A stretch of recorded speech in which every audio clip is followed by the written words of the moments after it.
and gentlemen, and welcome all of you to the special lecture on Is China Really the Middle Kingdom? I am Nopaporn Chipantanakorn, an academic officer at Chulalongkorn University's Office of the International Affairs and Global Network. I will be your MC today. Now, may I take this opportunity to invite Dr. Claire Tran, Director of ERASIC, Research Institute on Contemporary Southeast Asia, to give opening remarks. Dr. Claire, please. Thank you very much. Thank you very much, Kun Nataporn. I would like to begin this opening in telling thank you very much to all your staff for organizing this event. First of all, thank you, Nataporn, for preparing the program and everything and the organization. And thank you, Achan Sutipan Shiratiwat, Director of Chula Global Network and Director of the Asian Studies Center. He kindly proposed us to organize the event, and we are really very thankful and very happy to present the Ancheng in the University of Chulalongkorn. I would like also to give my special thanks to Professor Surachai Wunkau, Director of the Center of Peace and Conflict Studies, Professor of Sociology, and also many thanks to Vasana Vongsurawat, Deputy Director of the Department of Asian Studies.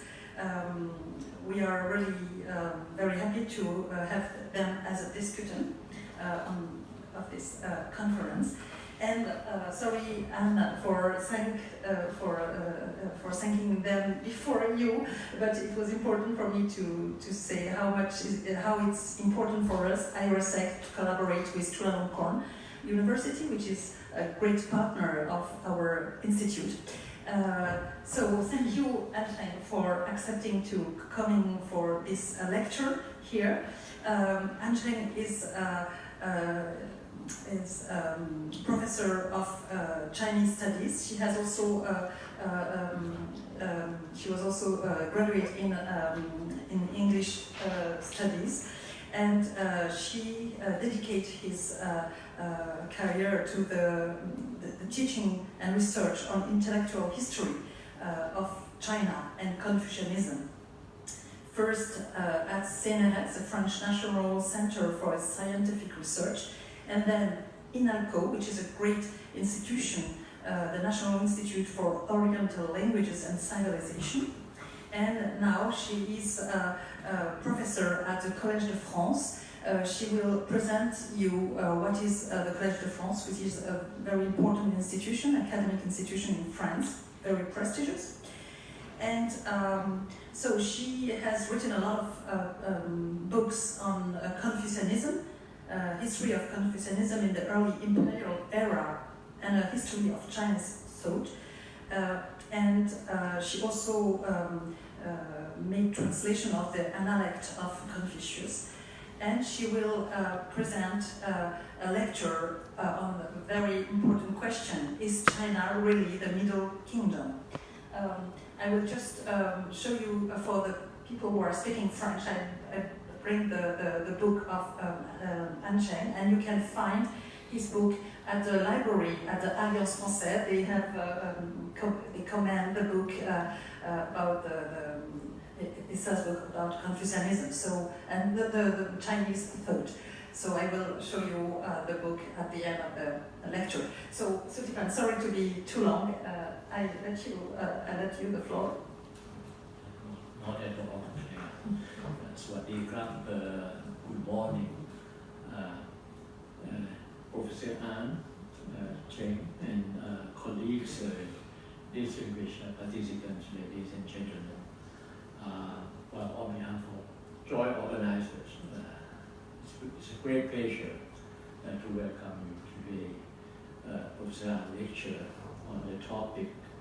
The topic itself is China really the Middle Kingdom?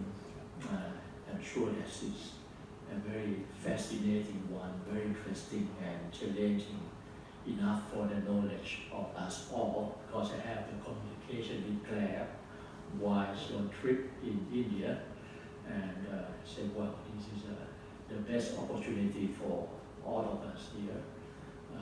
Although today is, before the Kapusha Day, tomorrow, the religious day, so that's why we not be able to guarantee the audience, but we try our best.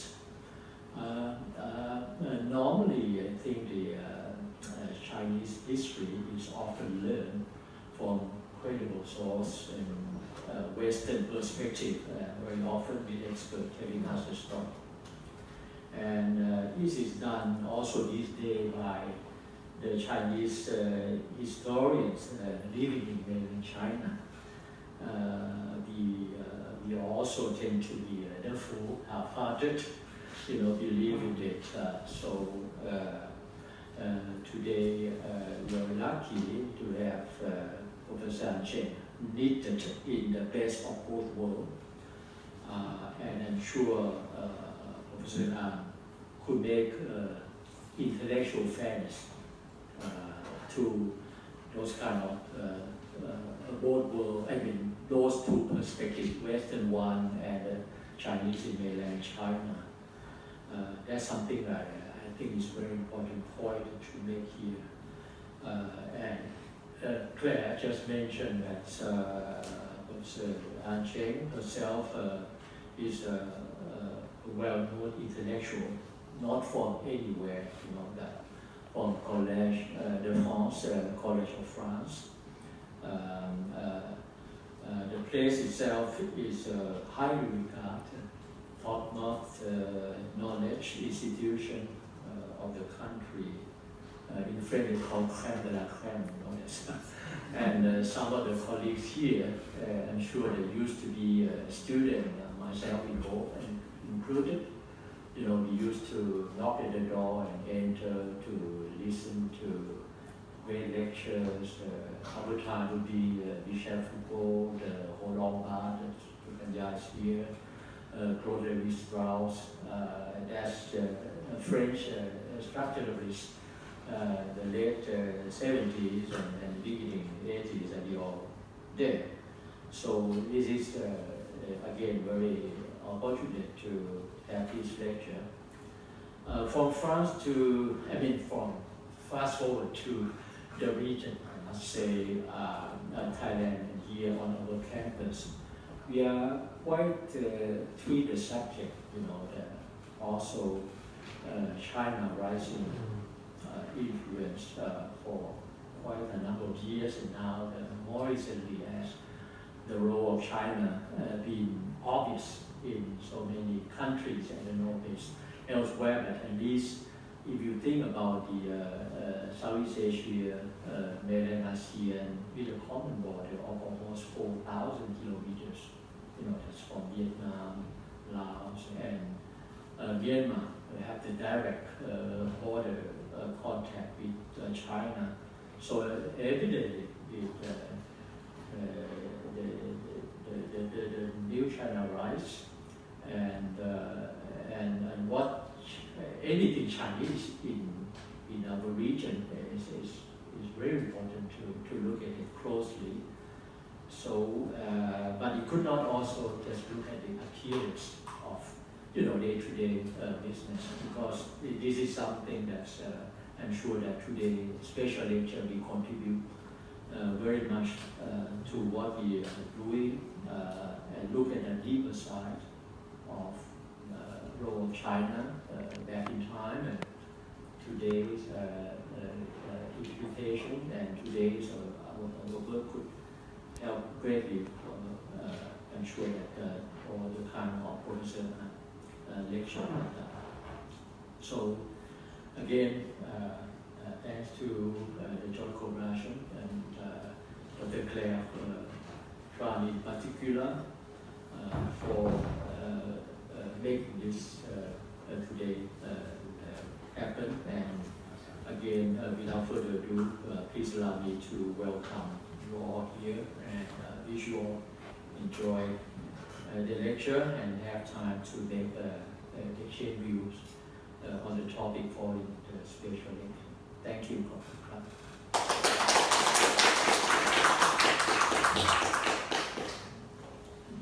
So, Professor Chen, you have the floor.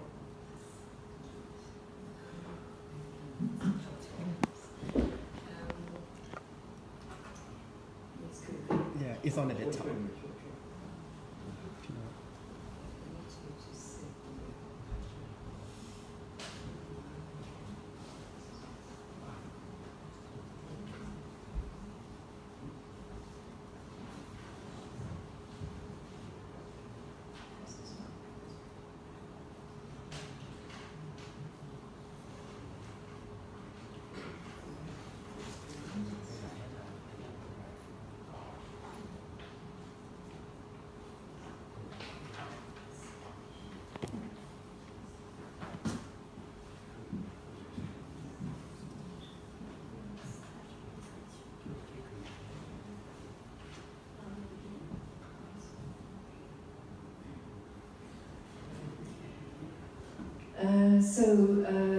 Good morning, everyone.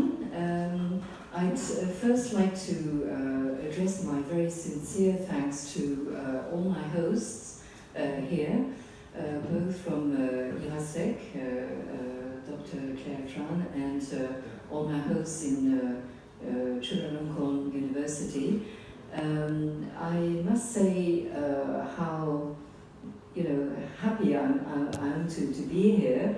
Because this is my very first visit to Thailand, and it's been a very sort of lifelong dream to come here. But I was waiting for the right occasion to come, because I really dislike the idea of coming as a tourist, as many French people would do.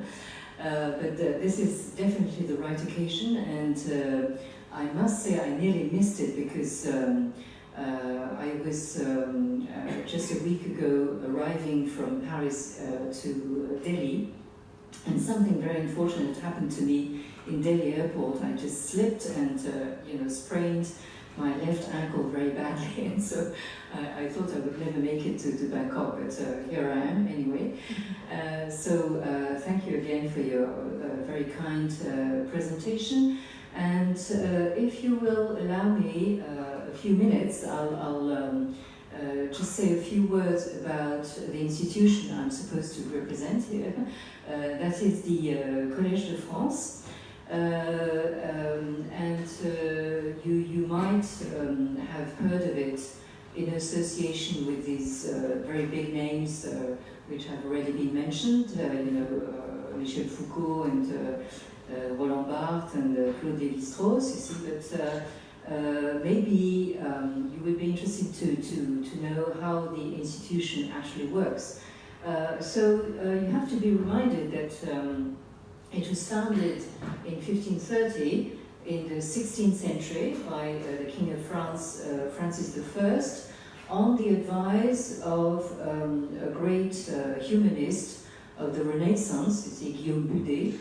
And so you can say that the Collège de France is very much the product of the European Renaissance humanism.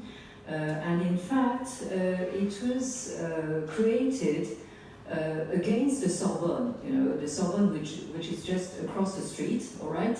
But the Sorbonne in the 16th century was still very much under the influence of the church, you see, and so the Collège de France really wanted to offer an alternative to the Sorbonne, and that explains the motto that you have here, in Latin, Docet Omnia, which means the Collège de France teaches everything, implicitly meaning everything that the Sorbonne didn't teach, And so, the Collège de France is the first institution in Europe, to create a chair, for example, for Hebrew, for Arabic, for mathematics, and much later, just 2 centuries ago, it was the very first institution in the whole of Europe to create both a chair in Sanskrit studies and in Chinese studies. You see, that was in 1814. So the Collège de France, the first thing that you have to know is that it's not a university. You know, it's not organized in terms of departments, but in terms of chairs. You know, you have about 50 chairs, half of which are, you know, sort of hard sciences, and the other half, let's say, not soft sciences, but let's say humanities, all right? The Collège de France, as its name indicates, functions on a collegial basis, meaning that we don't depend on any external authority, power or anything. I mean, we manage, you know, our own scientific agenda and our own finances, etc. You know, and so we do this in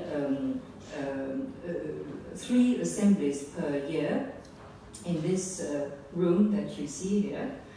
And since 2004, we also have, on top of the permanent, the 50-ish permanent chairs, we also have, let's say, annual chairs that focus on particular, let's say, questions like artistic creation. At the moment, we have an Israeli filmmaker called Amos Gitai, you know, who's occupying the chair of artistic creation. We also have a chair in technological innovation, sustainable development, etc. So the primary mission of the Collège de France is to teach knowledge in the making, rather than establish knowledge, meaning that, again, we are not a university, so we don't teach a set curriculum, okay? Every chair teaches whatever, you know, the professor in the chair is researching on at the moment. So it's very much, we're teaching exactly what we were doing research on, you know, at the moment. And we have to do that because we can't repeat, you know, our teaching. So we have to do something always new every year, which is, believe me, quite a difficult task, you see. So the other difference with the university is that the lectures are free and open to everyone, you know. So that means that anyone, you know, you don't have to pay anything. You don't have to produce evidence of your academic qualifications. I mean, anyone can barge in, you know, into the Collège de France and attend any teaching that she or he likes. Nowadays, you can even do this without, you know, moving away from home, because I mean, all the teachings are available online, you know. And so you just have to check the website, and lectures would be available online either in video or audio recordings. And of course, since we are not a university, we are not, you know, supposed to deliver degrees, you see, but nevertheless, we're in contact with quite a lot of universities, both in France and abroad. So the first task of a professor who is being elected on a chair, you know, the professors are elected again on a collegial basis. You know, the creation of a chair always takes a very long time. It's a very complicated process, because it's all you know, the result of collegial discussions. So that might take some time. And so the first task is to deliver an inaugural lecture, which is again a very daunting task. You see, I mean, here I mean, I didn't choose the photos. You see, I mean, you know, my inaugural lecture happens to be on this slide here, and the title means "Does China think?" And I think this is a real question, all right. And again, I mean, I didn't choose this picture, this is my, me in action in my inaugural lecture. And apart from the teaching that we have to deliver, so the teaching is a sort of weekly, let's say, magisterial lecture, we just hold a monologue for 1 or 2 hours every week. And on top of this, we hold seminars. So I have a reading seminar in Chinese classical texts, you see, every week. And on top of this, we are also supposed to organize conferences and symposiums, and where we can, invite colleagues from abroad. And here you have a sort of rough idea of the MOUs that the Collège de France has signed with foreign institutions. Well, this is not really up to date because it keeps changing all the time. So you can't see any Thai institution here on the list, but I'm going to try and remedy this, you see, and why not, consider if Chulalongkorn University is interested in an MOU with Collège de France, we could try to think about it. And so here is a sort of also a rough list of all the, let's say, institution network that the Collège de France has all over the world. And so we come to the second mission of the Collège de France, which is research and research training. And here you have an idea of the laboratories that are, installed in the midst of the Collège de France. You see, part of our buildings in the center of Paris are occupied by these scientific laboratories, whether it be in chemistry, physics, biology. And we also have research teams in the humanities, you see, and because as you will see, we have a number of attached specialized libraries. So I'm here, sort of going over these slides a bit quickly because it's all about hard sciences anyway, so who cares?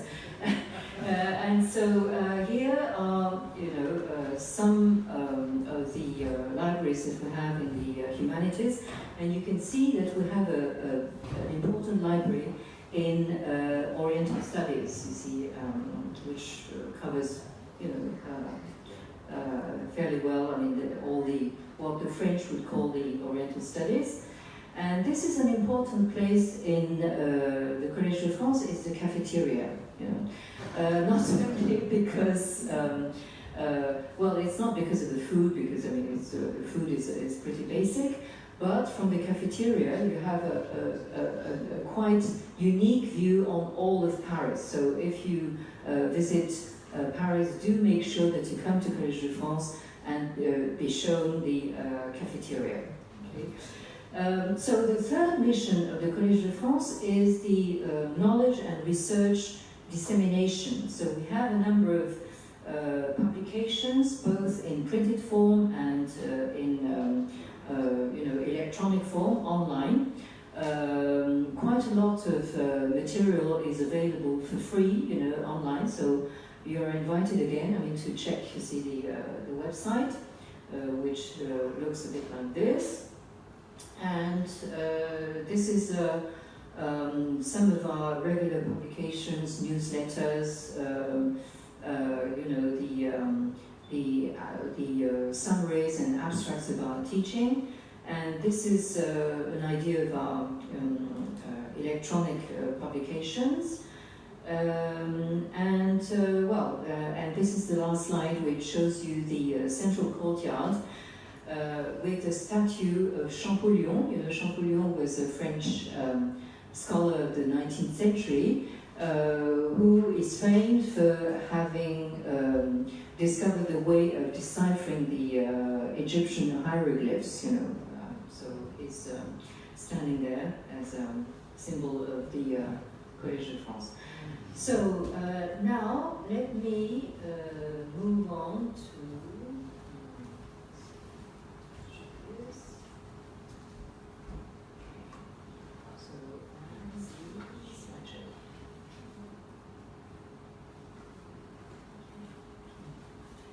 All right. So let me move on to the topic of the day, which is going to challenge this whole notion of the Chinese centrality and Chinese so-called universality. Because, well, I would start from this well-known paradox that the idea of universality itself is actually anything but universal. Okay, actually, people who, like the Chinese or the French, for that matter, claim to hold some kind of universality, are usually rather, I mean, it's just a sort of provincial assertion. All right. So when you talk about universality seen from China, you can't dissociate it from this notion of centrality, since China, from very early on, has been known to others as the Middle Kingdom. All right. So here you have a few notions in Chinese, and I believe that some of you here may know some Chinese. So I don't want to inflict too much Chinese on you, but I mean you can see that the expressions that you have on the slide revolve around two notions. So you have the first notion, which is 中, which means the middle, and so the second word is 中国, meaning the land of the middle kingdom, and then you have a whole series of words. You don't even know, I mean, have to know any Chinese to notice that all the other expressions start with this notion of tian, which means the sky or the heaven, heaven above us, so this Chinese notion of centrality is also, very, very narrowly associated with this notion of heaven above, since the sovereign par excellence, you see, is usually named the Son of Heaven, Tianzi. You might know this expression. That the Chinese emperor is often called the Son of Heaven. And what the Son of Heaven rules over is what is called Tianxia, meaning what is underneath heaven, what is below heaven. All right, and so this notion of Tianxia is very important. So I'm attracting your attention, right away on this notion, which is important to express, this Chinese sense of its own universality. China, is not only the center of the world, because this is banal. Everyone considers himself as the center of the world. But China, very, very modestly considered itself as the world. All right, the whole world.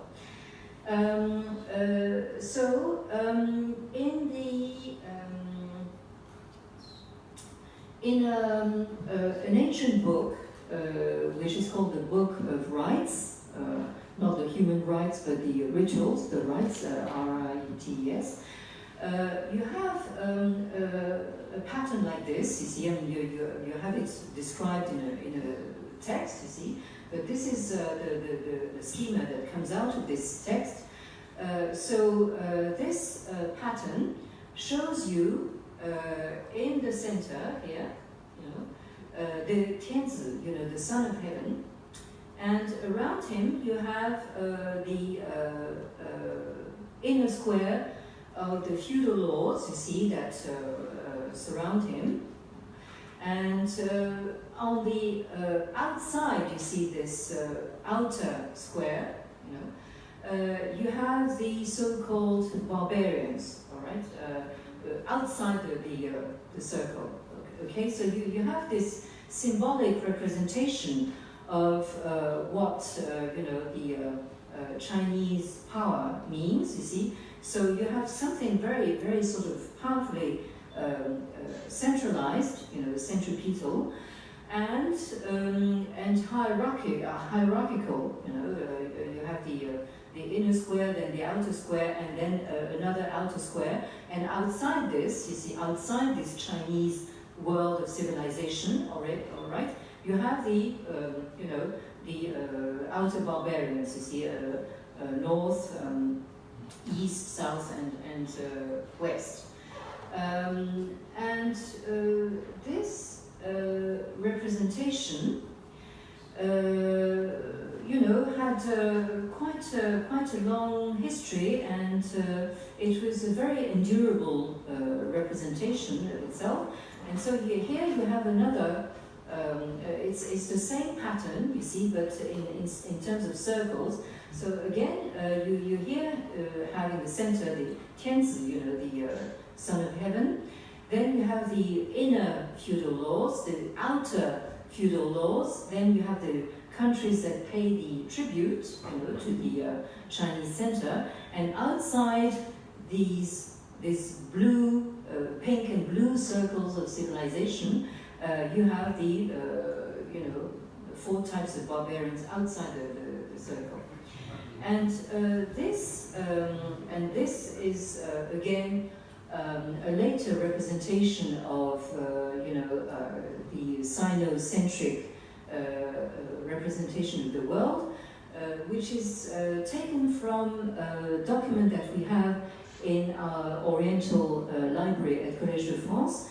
It's actually a Korean map, dating to the 17th century, where you have here Zhongguo, the Middle Kingdom here, with signaled in red, and the outer world sort of arranged around it. Okay, so this is quite interesting in terms of symbolical representation, and you can see here. This is a roof tile, dating back to the Han period. So if you're not terribly familiar with Chinese history, so the Han would be this, let's say, founding dynasty that comes right after the Qin. Qin was the first emperor, I always say the guy, who got buried together with this terracotta army, this famous terracotta army that you can see in Xi'an, still in China. And so the Han came after that and consolidated the unification of the Chinese space, you see, for 4 centuries. You see, the Han lasted from the 2nd century before our Common Era to the end of the 2nd century of our Common Era. So it lasted for 4 centuries, and I always remind our students, you see, that 4 centuries is a considerable length of time. I mean, it's sort of, the duration that separates us from precisely the Renaissance in Europe, so it's quite long. And so these Han people had enough time, to actually consolidate the Han Empire, the first centralized empire in the history of China. And here you have a roof tile, and if you don't see what I mean by this, this is what I mean. Here you have a sort of miniature representation which was extracted from the tomb of building dating back to the Han. And this is what you've seen on the preceding slide, these things here, which come at the end of each, sort of row of tiles you see on the roof, okay? And so you can see here that these things are very visible, from anyone, sort of passing by the building, all right? And so these tiles were usually, sort of ornamented with, sort of geometrical or, whatever animal, floral pattern. But most often they would carry a message, and I can, even claim that this is the very first manifestation of Chinese propaganda, political propaganda, because here the message says, only the Han, the Han dynasty is capable within 3 years to greatly unify Tianxia, meaning the world under heaven. So if this is not a political slogan, I don't know what it is, all right? So you might think that, the Chinese communists invented propaganda, but no, I mean, you have it already, sort of 2,000 years ago. And what's interesting is that this kind of propaganda you find again much later on. You see, we're here in the 18th century, and you have here an illustration that is found in a document sent back by a French Jesuit missionary to a minister of the King of France, Louis XVI. Okay, so Louis XVI was the one who unfortunately finished decapitated, guillotined. So anyway, before he sort of ran into this unfortunate end, he received this document from this French Jesuit missionary who was stationed in China. And here you have the pattern of choreography performed in the imperial court, you see, which at that time was the Manchu dynasty, the Qing dynasty in China. Not the Qin, but the Qing, all right? And so you can see that this choreography is highly symbolical because you have a combination of a square pattern, all right, and the circle. So the circle would be symbolical of heaven, of the sky, because of the let's say round circular circulation of the planets, which would be symbolic of the passage of the seasons, the cycle of the seasons and of time, and the square would be symbolic of the earth, the space, So in the square and the circle, you have the combination of space and time, all right? And if you go to Beijing, you'll see the Temple of Heaven, which is precisely built on this pattern. You see the square basis, you see the earth, and on top the circular roof. And so these, the square is along the lines of the square. You have 16 dancers, you see, who sort of move around and end up like this, okay, forming 4 characters which read 天下太平, meaning all under heaven is in the great peace. So this in the 18th century, performed by dancers, would already, would already, let's say, be a sort of forerunner of what you see, well, even nowadays in China or in North Korea, I mean, these sort of pictures you see held up by millions of people, holding up balls, you see, and changing the picture, okay? And again, carrying a political slogan. So the geographical embodiment of this symbolic radiating force of Chinese civilization is commonly called the Sinicized world, which would include the entire East Asian region surrounding China itself. So you have, for example, Korea, Japan, Vietnam, which have been, sort of not Japan, but certainly Korea in the north and Vietnam in the south, colonized by the Han Chinese at a very early stage. You see, and the Vietnamese would remember that very vividly. Okay, and so all these different cultures have been influenced by China to different extents and different moments in history, and in all kinds of domains. You see, so some these cultures decided to take on the Chinese writing system. Some, sort of borrowed from the, let's say, political structure, the bureaucratic model. That's what the Koreans did.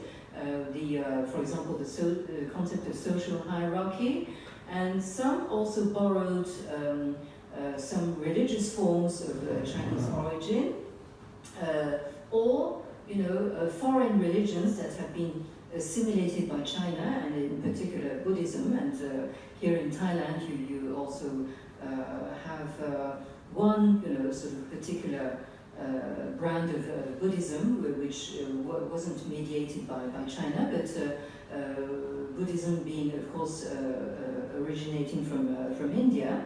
And conversely, each time China itself was encroached upon, invaded or occupied by what the Chinese would call barbarians, it was always assumed that these barbarians would end up being transformed and adopt Chinese civilization. And at least this is what the Chinese themselves believed. And so you have the case with the Mongol dynasty, what the Chinese would call the Yuan dynasty, in the 13th and 14th century. And this Mongol China was the China that the Italian Marco Polo has been supposed to discover. And then you have another case with the Manchu dynasty, the Chinese Qing dynasty, which lasted quite a few centuries because it conquered the Chinese throne in 1644, that's 17th century, and lasted until 1911, so just a century ago.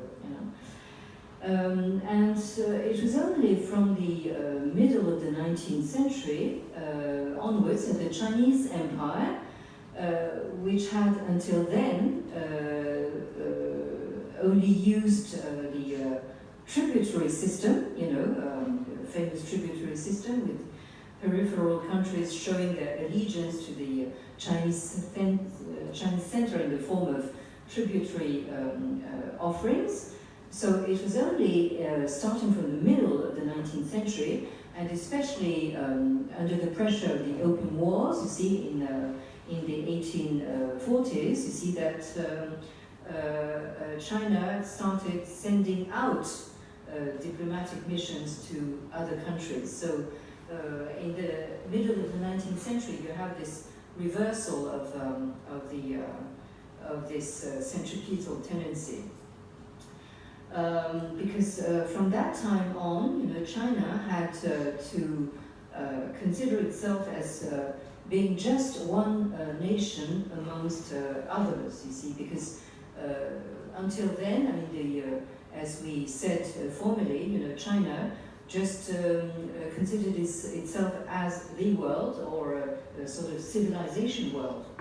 And in 1898, this is a sort of historical reminder, the Chinese long march towards modernity. So in 1898, so we are here at the very end of the Manchu dynasty, you see. You have a group of reformist scholars, Confucian scholars, who undertook for the very first time in imperial history to establish the basis of a constitutional monarchy, following the example of Japan. You know, Japan in the Meiji period, starting from 1868, managed to establish a sort of constitutional monarchy, which is still, operating now. But the thing with China is that this very first attempt at political reform failed lamentably, and I think that it was because of this failure, that the following century, meaning the 20th century in China, was just a succession of violent, events. You see, if you see the list, you see that you have on the slide. You see, the 20th century in China starts with a revolution, in 1911, which brought about the collapse, the final collapse of the imperial regime. The Manchu, collapsed and gave way to the very first republican regime in China.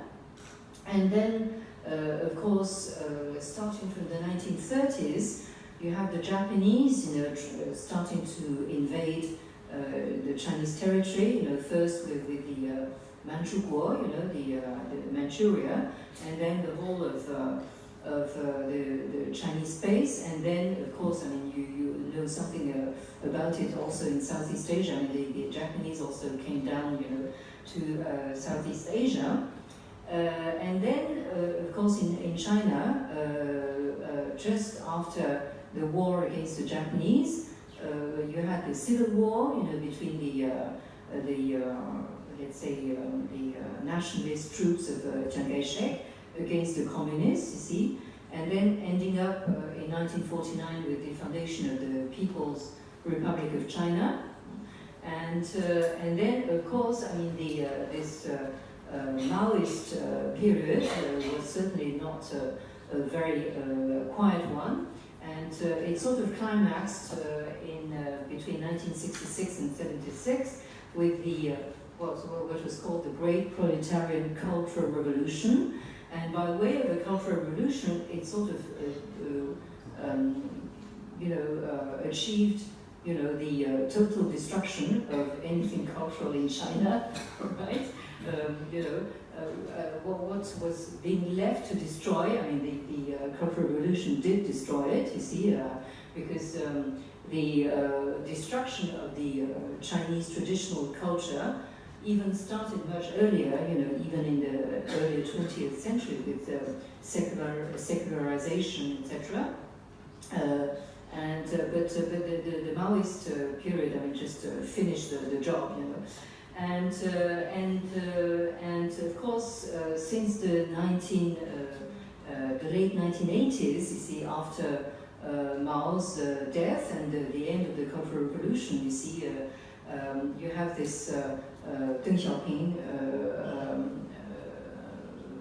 sort of policy of opening China to the so-called socialist market economy, whatever it means. That's.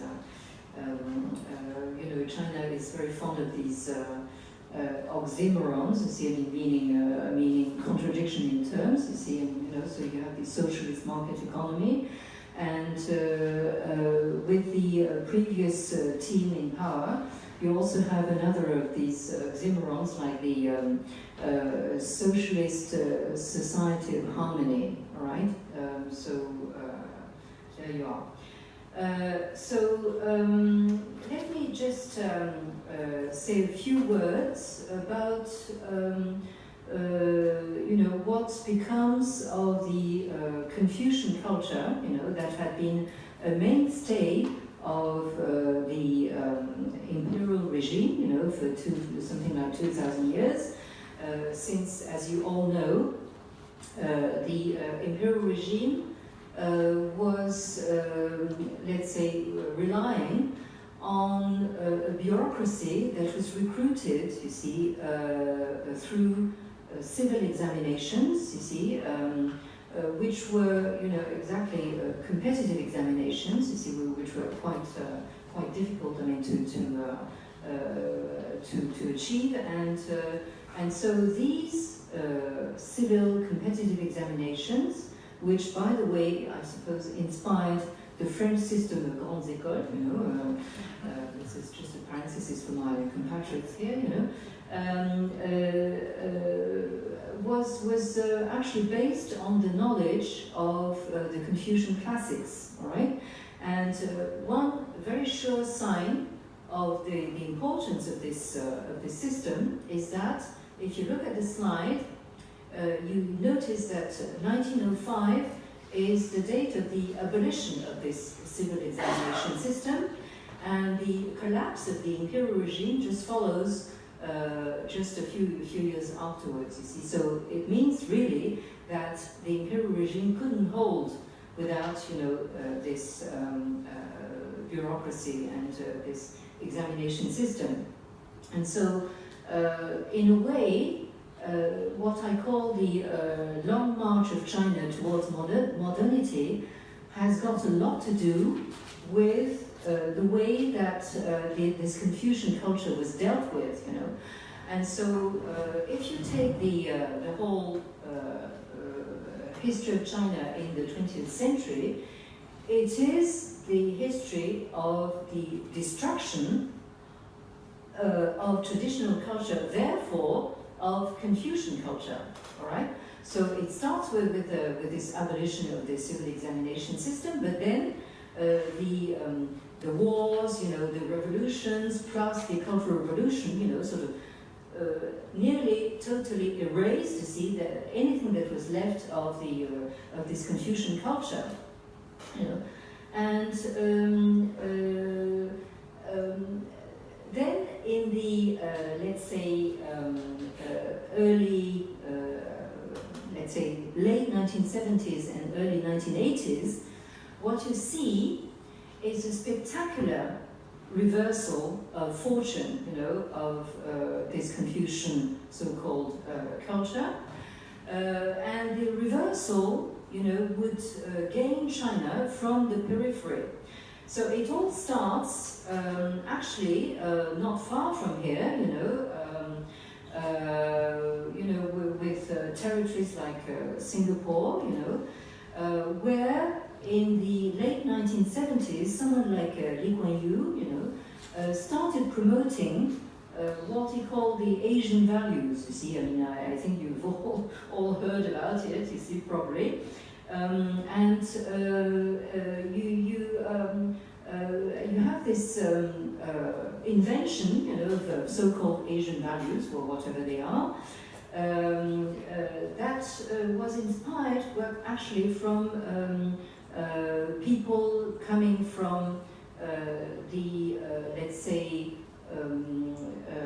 English-speaking Chinese world. I mean, concretely, you know, you have people like Professor Tu Weiming, you know, who is, you know, from Taiwan, but who made his career mainly in the United States. You see, you know, he did all the, you know, sort of most prestigious universities in America. You know, starting from Berkeley and then going on to all the Ivy League universities on the East Coast. You see, you know, Yale, Princeton, Harvard, etc.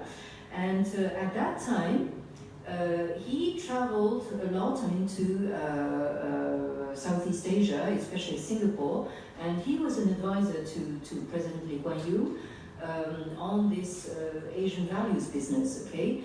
And so he was trying to revive, you know, this notion of cultural China outside China, with this sort of dream of pan-Asianism, you know. And slowly, gradually this whole notion of Asian values started to make its way, into the Chinese center, and it was actually taken up by the communist regime starting from the 1980s, and it was used as a sort of mainstay to the new open socialist market economy, promoted by Deng Xiaoping, and especially after the 1989 Tiananmen massacre, in which the Chinese Communist Party lost quite a lot of its legitimacy. I don't think it's very good for your image. To launch the tanks against your own youth. Okay, so the Chinese Communist Party was trying very hard to restore its legitimacy, and there, this whole notion of Asian and Confucian values, came in very handy, and was therefore sort of instrumentalized, by the communist regime itself, which started rehabilitating Confucius, starting from the 1980s, all right? And so, here, this is calligraphy by Sun Yat-sen, the very first president of Republican China, which says, 天下为公. It's a quotation from, again, the Book of Rights that I had mentioned to start with, and it means everything under heaven is in common, so that was a motto of the Republican China. And I have here a very interesting illustration of what I'm trying to drive at, you see. Here you can see a group of Red Guards during the Cultural Revolution, so conscientiously destroying what was left to destroy of the Confucius Temple in the Confucius birthplace in Qufu in China. Okay, so these people who were about in their 20s or 30s at that time, okay, are the same ones, who sort of 40 or 50 years later are now in power, okay, and what they do is to erect statues of Confucius all over the place. And this one is particularly interesting because it stands on the campus of Renmin University, which is the People's University, which was, by the way, created to train the cadres of the Chinese Communist Party, okay? So it's quite valuable, to have this statue of Confucius standing there, so you can see how quickly, Chinese politics can change, all right? The same people who, sort of smashing, Confucius Temple, the same ones are later on in life, the same ones to erect these Confucius statues, and now you can't avoid them. If you travel to China, you see them all over the place. In whatever format, material. You've got plastic ones. You've got glitzy ones. You see standing in the metro stations, in department stores, whatever. And to revert to our, political, let's say, form of propaganda, I'd like to conclude my presentation on something that has become very, let's say, trendy in contemporary China. This whole discourse about a new Tianxiaism, right? So here you have the cover of a book which reads in Chinese 天下体系, the 天下 system, so the all under heaven system, okay? And in fact, that's why now people would even speak of 天下ism, 天下主义. And this book is by someone who claims to be a philosopher, someone called Zhao Tingyang. And this Zhao Tingyang is now being, sort of disseminated all over the world, and especially in France. I mean, since he's been in dialogue with a very well-known French intellectual, Régis Debray, and you can see him, with our, intellectual Frenchie, on this book cover, in which they are supposed to be in a dialogue. And so the whole idea of this new Tianxiaism is that, this Zhao Tingyang claims that China in high antiquity had a very ideal system of a sort of let's say confederation of principalities, you see, which were on, I mean, according to him, on an equal footing, and were coexisting in perfect harmony. All right. So that's the idea that Mr. Zhao has of Chinese antiquity. Well, I mean, needless to say, I mean, of course he's a philosopher, so we'll just excuse him, for saying absolutely, rubbish on history. But this is certainly not true. But anyway, he is claiming that what we should do in our modern world, in our present world, is actually to revive this ancient Chinese system, very simply, because we all know that let's say, organizations like the United Nations, you see, I mean, is completely ineffective. Well, here he's got a point, I mean, but so Mr. Zhao is actually challenging, the Western organization in terms of nation states, and so what he's craving for is the revival of this ancient Chinese system of principalities that are supposed to coexist harmoniously. Well, anyway, so you can see the latest version of Chinese universality here. Someone who speaks very strongly, I mean, to people, all the people working in international relations, you see, and who are desperate, I mean, to find a sort of new model, I mean, to think the world order. And here you are. Well, you've got something already made. I mean, it's Chinese, so it's so it's universal, and well, the only problem here is that when you say Chinese, you inevitably mean something centralized, you see, and centralized on China, all right?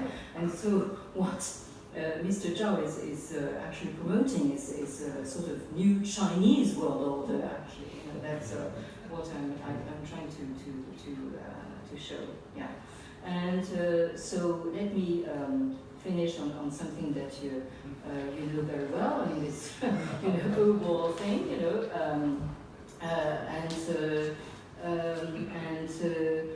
you can see that South Asia and Southeast Asia are very much seeing the Chinese agenda, the interesting thing is that, as a historian, I would just remind you that the ancient Silk Road, was in particular supposed to link up, the Chinese and the Indian world.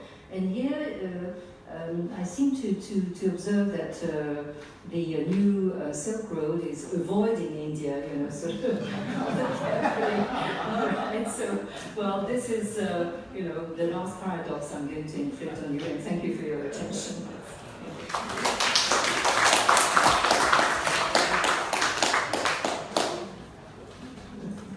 Thank you very much, Professor Chang, for this your presentation. presentation, this overview of the history of China and its vision of itself as a Middle Kingdom. I wanted to give the floor very quickly to Achan Vasana and then to Achan Soichai.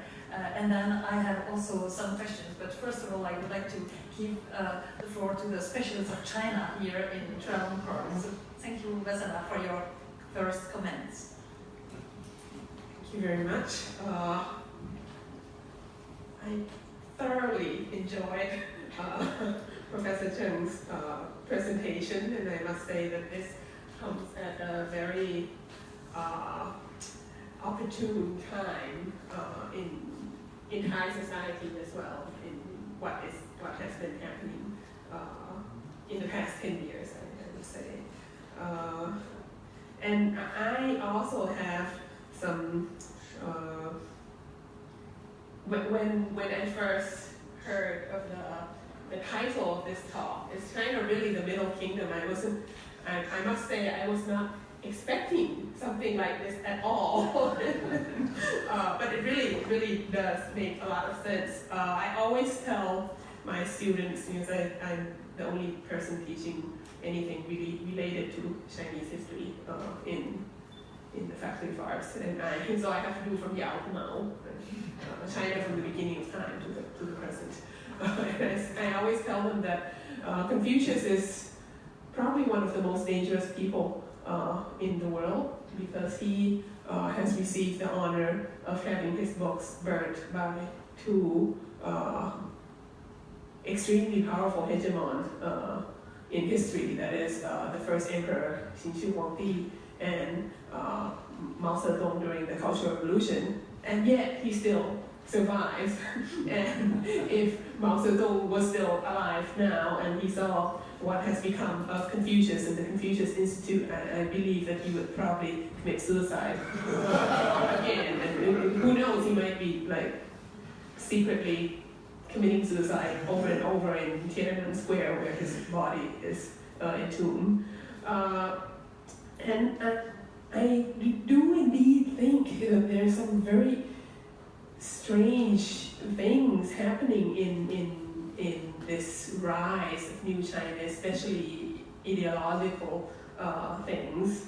I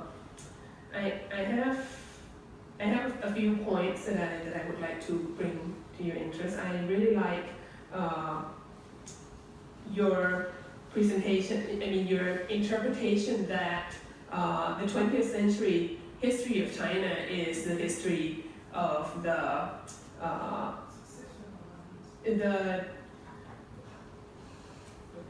20th century China is the history of the destruction of Confucianism, the destruction of Chinese civilization or Chinese centrality in cultural centrality of such, and that you put emphasis on the monumental turning point of 1905 being the abolition of the civil service examination.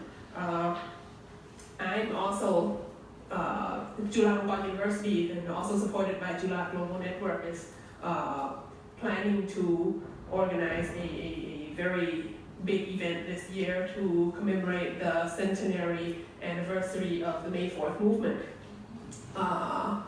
And we're publishing the translation of my PhD supervisor's book called A Bitter Revolution, China's Struggle with Modernity, Run a Bitter, of which I see as telling the story of the 20th century through the lens of the May 4th movement.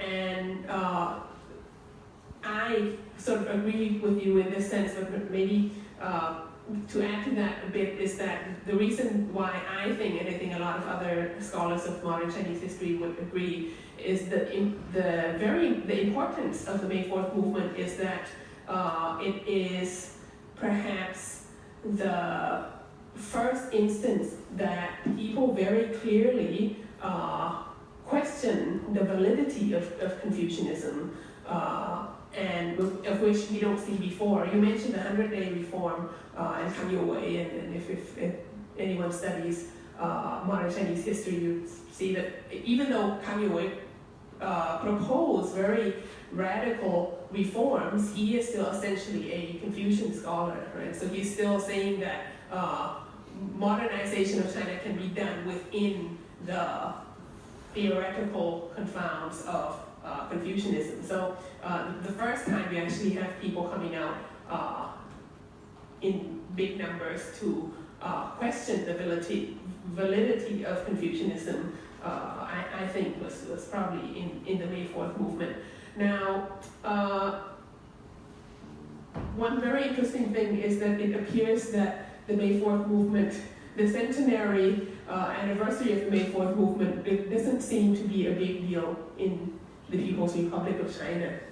But partly probably because a lot of important things in China take place in the year ending with number 9. So instead of celebrating centenary anniversary of the May 4th movement, they opt for the 70th anniversary of the establishment of the People's Republic of China instead, right? And then it's very interesting to see how, well, I've been thinking a lot about how the ideals or the revelations of the May 4th movement has been transformed through the 20th century, right? But at the same time, if you look at this, the relationship between the people doing, to use your terminology, the people doing the destruction of Confucianism into the 20th century,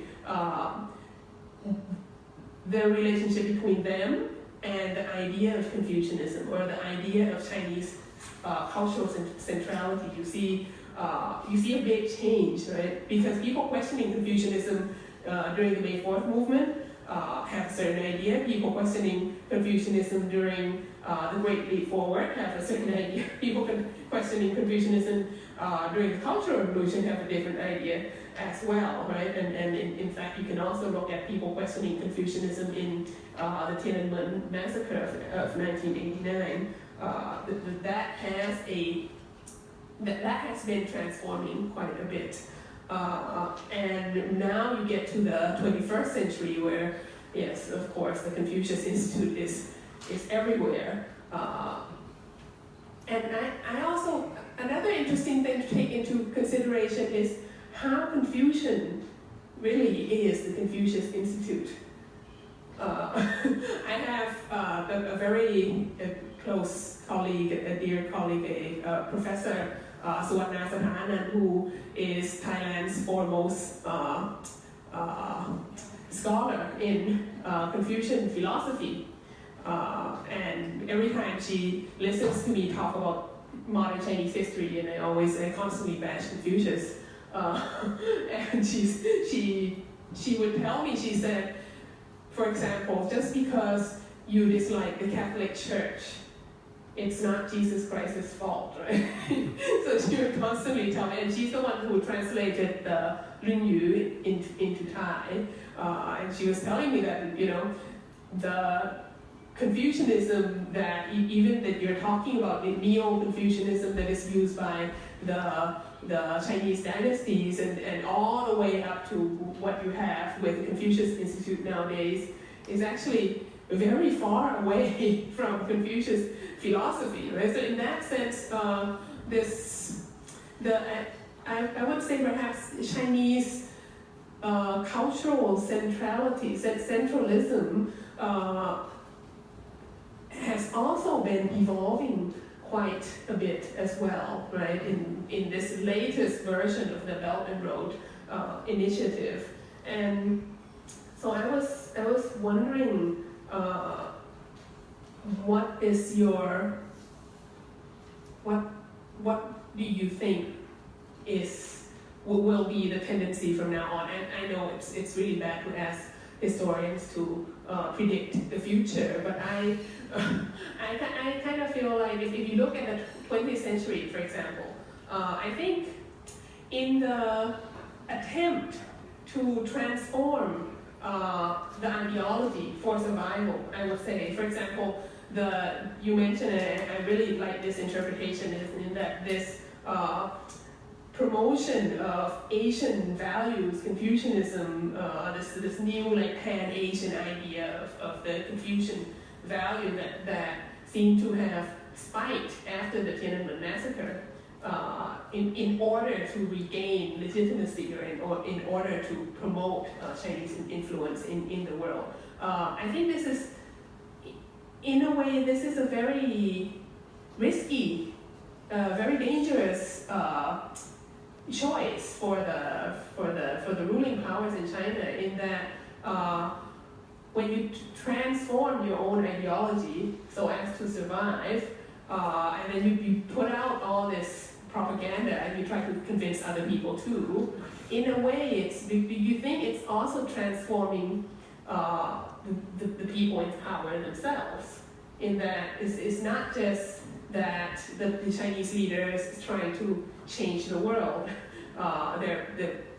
The propaganda that they're putting out, the ideology that they're changing, is also changing the way they look at themselves. And if you think that the Chinese Communist Party came to power with the support from the peasants, from the proletariat, and then now you get to the 21st century, China is of course, is one of the fastest growing economies, but it's also one of the countries with the worst problems of inequality and the gap between the rich and the poor. And you get to something like this, the One Belt, One Road. I guess my main question is, well, first of all, what do you say about the evolving of this anti-Confucian movement in the 20th century, which ended up with the Confucius Institute, and then do you think the transformation of ideology so as to survive politically will also transform the people in power themselves, and if that would have an effect on the Chinese Communist Party later to come? I also think it's very insightful that you mentioned that the Silk Road was initially used to connect China and India, but it's very clear that the 21st century Silk Road avoids India.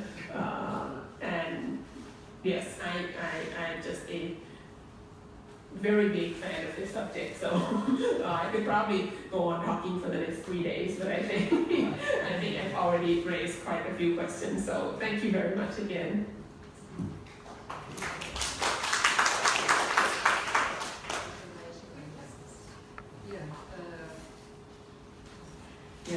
Thank you, Professor Wong Thurao. First of all, thank you for sort of underlining the importance of May 4th. You see, at that point in my presentation, I was trying to move too fast forward, so I just sort of skipped the subject. But of course, I mean, it's quite decisive, sort of turning point here. The thing is that,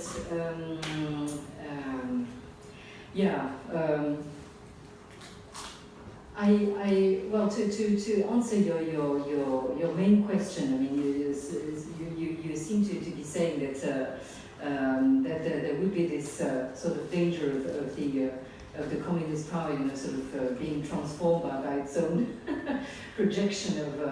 Well, I wish it happened, well, I mean, it's just, it's something, some transformation would take place, you see, I mean, at least that, you see, but I don't see it coming, that's the problem, that's, and of course, I mean, how Confucian are the Confucius Institutes? I think they are not Confucian at all, I mean, they're just, I think we all know that they are the, let's say, the extension of Chinese propaganda. It's very, very, very roughly. We all know that they are funded directly by the Chinese state. Therefore, that's why they wield so much money. And therefore, that's why they also represent such a such a peril for the universities where they get implanted, you see, because they claim to be conceived of on the model of Alliance Française or, you know, Goethe Institute or something. But no, I mean, I don't know of any Alliance Française, you know, implanted within a university abroad. I mean, this is, except in China, precisely. You know? And so I see the danger coming, you know, even in France, because we've got 15 of them already in France, already 2 of them in Paris, right? And the danger that I see here is the let's say the supplanting of the Department of Chinese Studies by these Confucius Institutes. You see, and in Paris at one point, the peril was really within the house. You see, because the director of the Confucius Institute was also the head of the Chinese department. You see, at the you know. Paris, you know, university. So you see the danger here, you know. And of course, in countries where there are no Chinese studies, you see, like Africa, Latin America, they only have the Confucius Institutes, and so they only hear this single sort of voice from Beijing and nothing else, you see, and so this I think is quite, as you say, dangerous. You see that. Well, the problem is that you rightly emphasize the fact that well, this Confucius figure. And I think you were right to establish a parallel with you know, the figure of Jesus Christ and the Catholic Church. You see, of course, I mean, in all let's say great form of spirituality, religion, etc., you have a sort of founding figure that is then sort of being institutionalized and being therefore completely distorted, you see. But in the case of Confucius, it's even worse than this, because I've been devoting a long, you know, sort of section of my teaching at Collège de France, trying to delve into the origin of the emergence of this Confucius figure in the Han, you know. And in fact, there's quite a lot to say, because I mean, just to make a long story short, I mean, you could even claim that even in the Han, when this Confucius figure emerged, it was already an invention. I mean, you know, because actually these analects, you see, the Renyu, which I translated myself into French, you see. I mean, you can, if you have a close look at it, I mean, it's actually a sort of compendium of random fragments of conversation and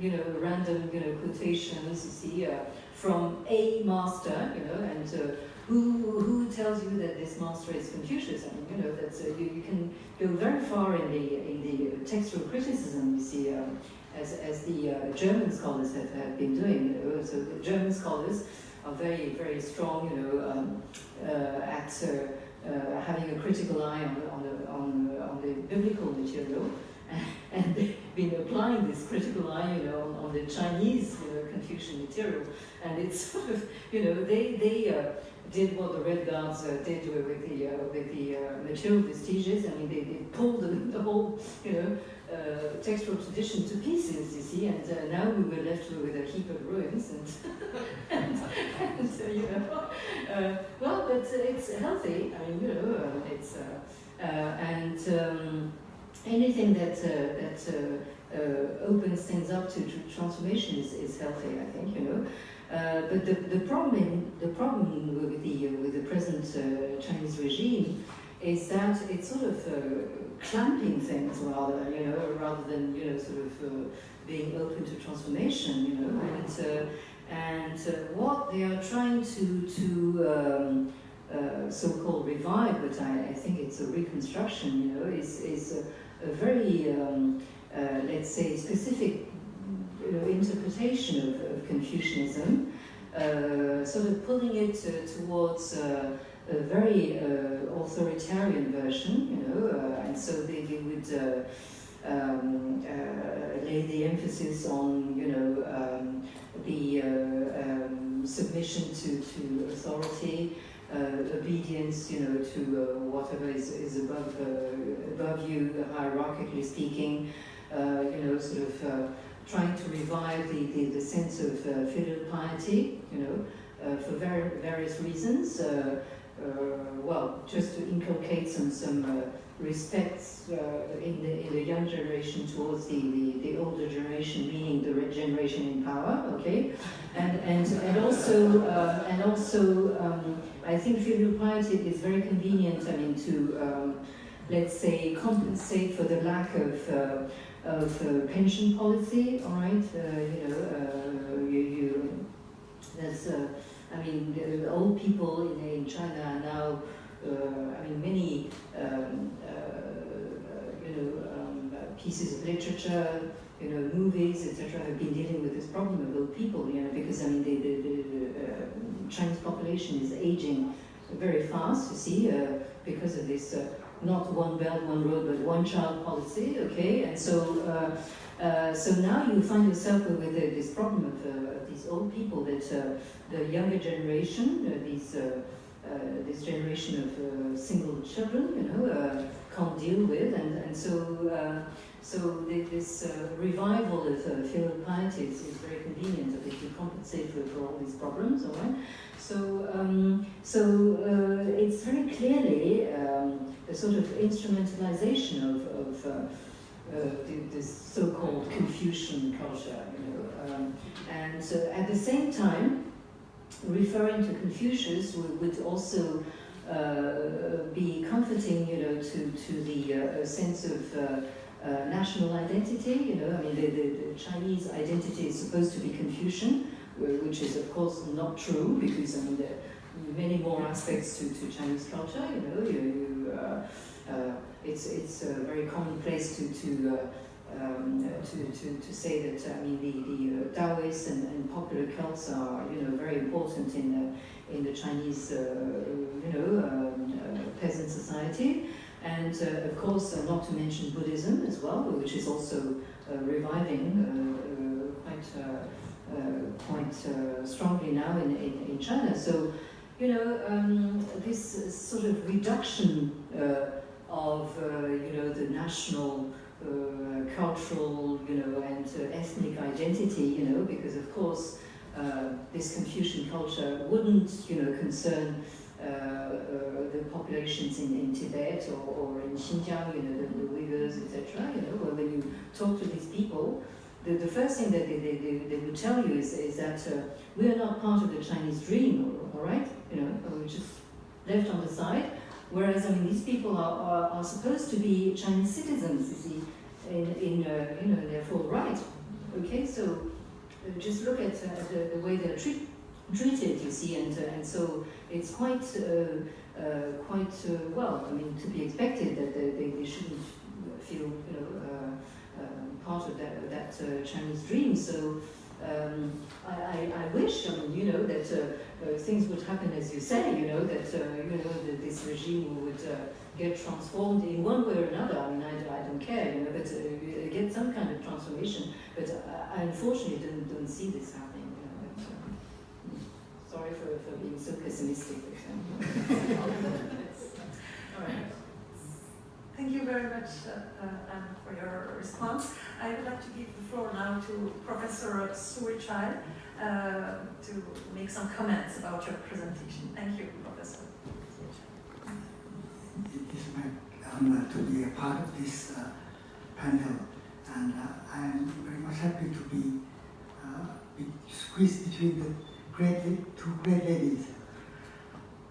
The reason is that when we talk about China these days, the sense of history has been reminded now that it is more important to engage with some sense of history grounded in the real world of human interactions. So engaging with China may be one of the most important questions of our time, not only as how to make money to the One Silk One Road, etc., but also for China itself. Which China are we speaking about? You already mentioned there are more than the center of power of China, but there are also other smaller centers of power, and even the unrecognized part of China within itself. So I think engaging with this question is one of very important for all of us in the world, not only for us to how to criticize or how to make sense, but for China itself. I think run the risk of, for example, I just heard that at Berlin Film Festival, a film by Yang Yimou has been put aside. For technical reasons, it could not be apart a few days ago. So this kind of representation of China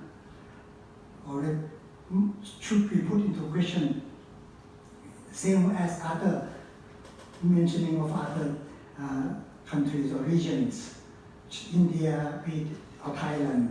I mean, we should question ourselves the kind of representations, politics of this kind of identity, which have diminished our humanity in a very difficult period of challenges that we are living now.